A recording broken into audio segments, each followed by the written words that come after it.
And I'm going to start off with you, Rishad, because you've actually inculcated the 5 habits that corporates or Wipro should in fact, lead with when it comes to dealing with your hundreds of thousands of employees. Talk us through that and how you're trying to build a more inclusive culture, not just in terms of gender, ethnicity, but also in terms of ideas and collaboration.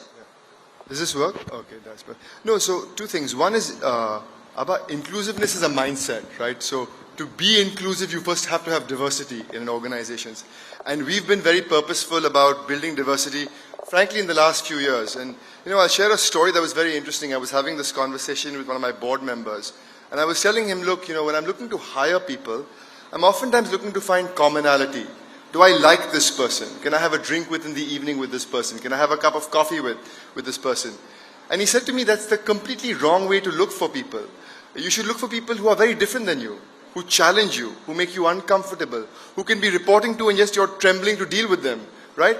Because they bring different perspectives to the table, and diversity does that for you. You get diversity of ideas on the table when you have diversity of ethnicity and gender and experiences and where you've lived and the kinds of jobs you've done and the communities you belong to. And so, to me, that's incredibly powerful in terms of how do you bring a very strong mindset to the table.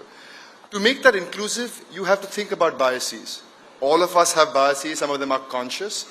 And as leaders and as people and as individuals, how do we work on being aware of the biases that we have, and so how can we control them?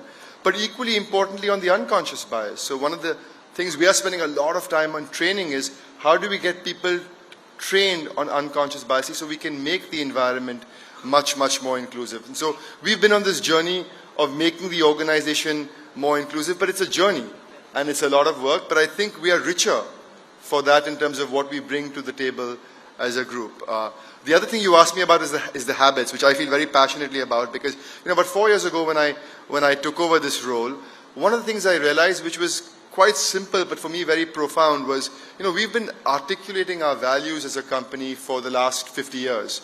But I realized people don't experience your values, they experience your behaviors, and as a consequence of which they interpret whether you live your values or not. So for example, you can say we're very respectful as a company, which most companies say, but if you are rude and abrasive and don't listen to people and don't include them in conversations, you're not demonstrating respect even though you say you're respectful. And so we've been on this journey of how do we get people to show up, to live these values in action through behaviors, which is what you and I experience every day. And so I've personally spent maybe 300 hours, made about 105 sessions, made about 35,000 of our colleagues, just talking through stories about why this is important in the way you show up, because I think it's terribly important in organizations overall, but even more so in services, people-oriented organizations.